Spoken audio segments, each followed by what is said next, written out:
When I moved from New York to Zurich, I wanted to create an oasis where I could think straight, which I felt I could not do in New York. And one of the things, I had an extra room available in the office, and I set this room up such that it would enable me to think. So there is no phone line into this room, there is no internet, and there's no computer, and all we have is books. And the only thing I can do here is read, have conversations, and maybe doze off if I want to doze off.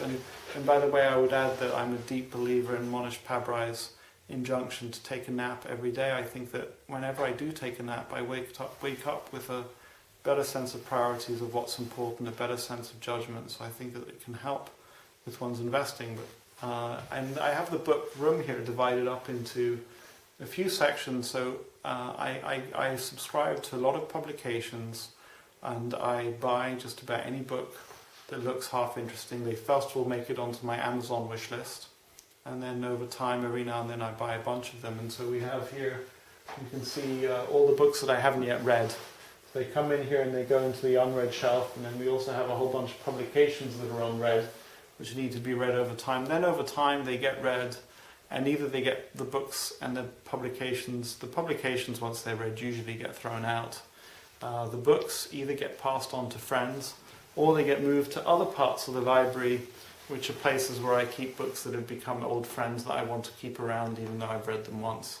But my goal is to have at least a third, if not more, than all of the books in this library be unread at any particular moment. Of course, the book that's read, we already know what's in it, and what's more interesting are the books that are unread. So that's what's going on in this office. Well, let's take a look at a few books that you've read and a few that you still plan to read.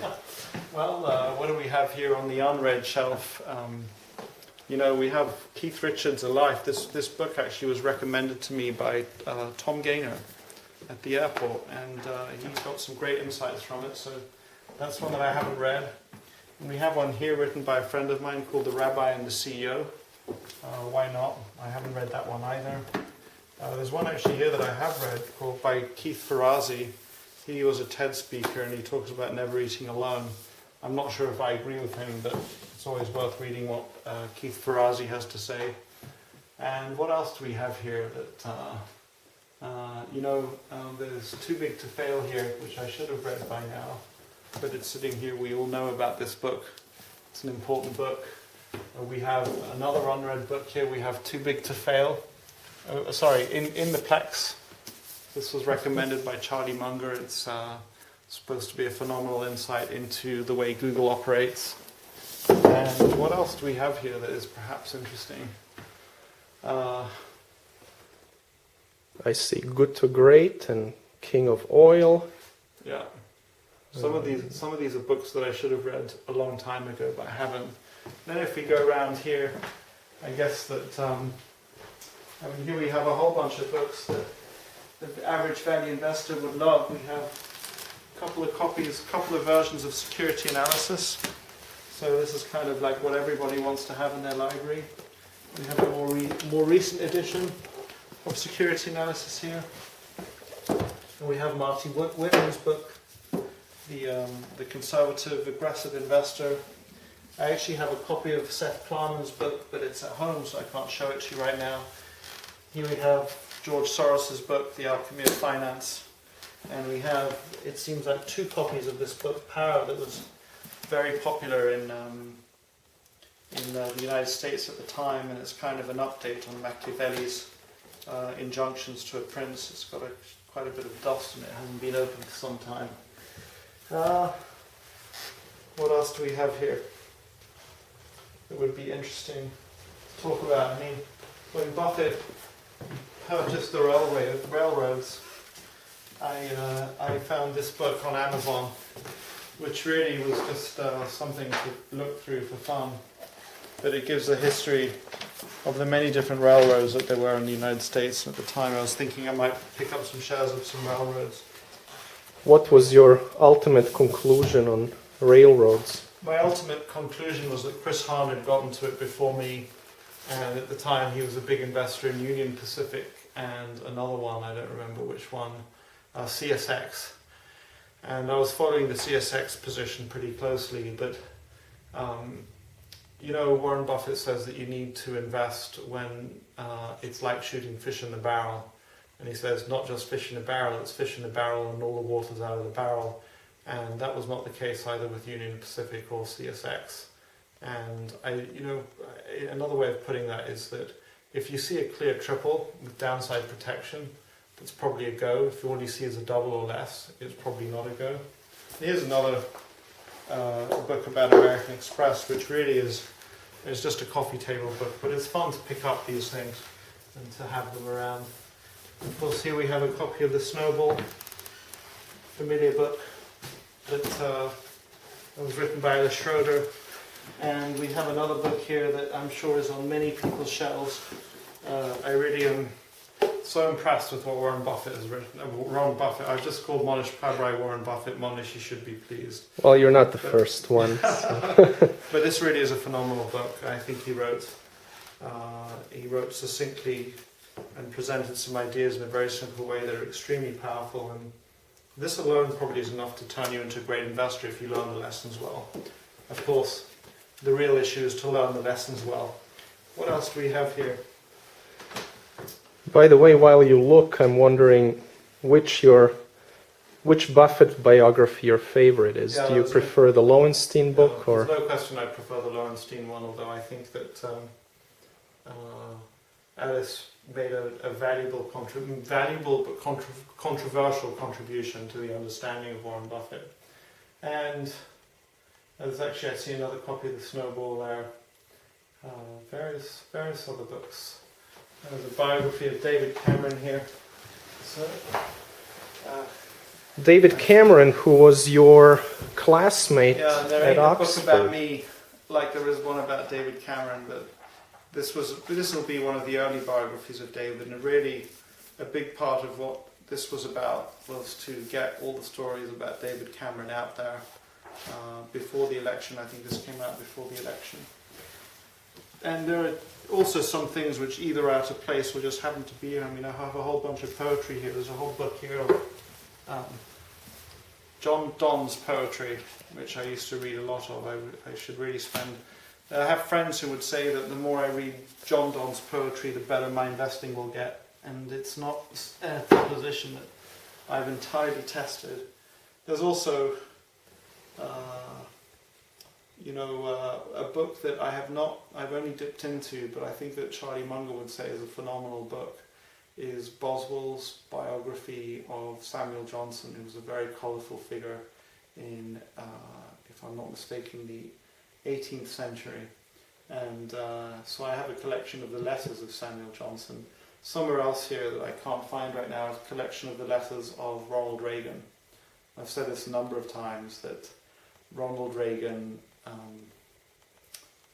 what I like about Ronald Reagan is that he spent his afternoons, by reputation, he spent his afternoons in the White House either napping or engaging in correspondence, and he managed to get Gorbachev to tear down the Berlin Wall, so that seems to me to be an extremely productive way to go about being in the world. And if I could take naps in here and write letters to people and achieve even 1/100th of what Ronald Reagan achieved, that would be great. And we all know, while we're at it, that copying the great people is a very smart thing to do. So in my own way, I'm doing a little bit of copying of Warren Buffett, copying of Monish Pabrai, copying of Ronald Reagan. Another guy that we have on the wall here actually is we have Thomas Edison. It nestled amongst the photographs of my children. We have a photograph of Thomas Edison, and I think that the best quote that I have from Thomas Edison, which I love, is he said that he was finding so many ways not to make a light bulb that eventually he couldn't help but succeed. And I think that that's just such an empowering statement. And if I keep running out of ways, if I keep trying, I'll run out of ways to fail in life, then I'll succeed. And that simple attitudinal change would probably help so many people put more success into their lives.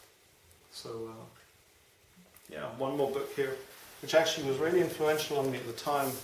This is a great book to read.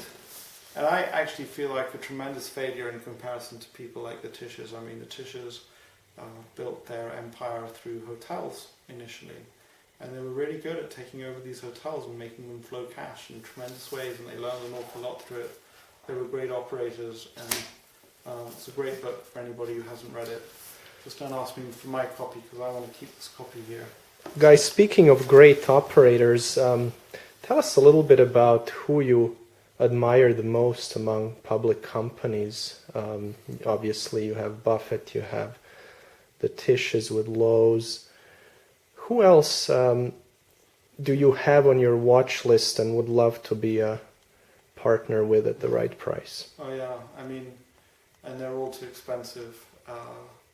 Lucadi is going to be interesting. They have had an amazing run, an amazing track record. They're an amazing set of partners. They clearly have a great relationship with each other, Steinberg and Cummings. The question is what's going to happen going forwards. And they've been a favoured partner for Buffett. I mean, at one time they had Berkadia. I think they may have a partnership together right now. I think that Prem Watts has been an amazing guy and harder to follow because it's not as easy for me to understand the investment moves that he's up to. And I haven't entirely agreed with some of his investment moves, even the ones that have worked out really well. For example, he was buying massive amounts of puts on CDSs at the time, and it was a great way to play that by buying shares of Fairfax. But Fairfax is another. I mean, we all know Markel Corporation. And the wonderful thing about these great partnerships, whether you have Steinberg and Cummings in the room, or whether you have Tom Gaynor and Steve Markel in the room, you can palpably feel the partnership. You feel the way in which the two partners like each other and work off each other. So that's an amazing partnership that I think will have a lot more written about it in the future. Who else really impresses me?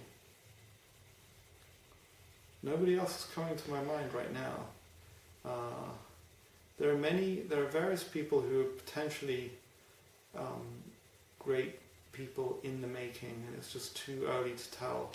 And some who are just interesting to follow, who may not make great partnerships, but it's going to be really interesting to see what they do. If I try and move to Europe, there's a guy called Carl, I think it is, Siem is his last name. And he's been an investor in ships and shipping industry and in various different kinds of offshore company. And from time to time, their shares have traded at massive discounts. And by and large, he's been very fair to shareholders. There's another guy with whom I had an investment at the time, a guy called Graham Hossey, who's been building up a junior miner called London Mining. Again, extremely talented guy, who's been an amazing capital allocator. And it's going to be interesting to see where he goes. These are not people they're not old enough to be in the same league as Berkshire Hathaway, but have already developed, or Markel or Lucadia, but have developed interesting track records. And God willing, now that you and I, John, are here in Europe, we'll find more Europeans doing that. And the great thing about the way the world has changed is that you can really now base yourself in Europe, and even though Europe, by the nature of the social welfare state, high taxes, less immigration, is a less dynamic place, you can base yourself in Europe but still look for stuff outside of Europe and look for stuff in Asia and the United States. I think it's never been easier to do that. In the past you had to be more proximate. It's not that necessary anymore. Well, Warren Buffett is in Omaha, and we know the world doesn't center around Omaha, so Yes. We can't be too wrong being in Zurich. From your mouth to God's ears, John. Guy, thank you very much for this tour of your library. We will now go on to our mandatory nap. So I need to have lunch first. Okay. Thanks, Guy. Yeah, my pleasure.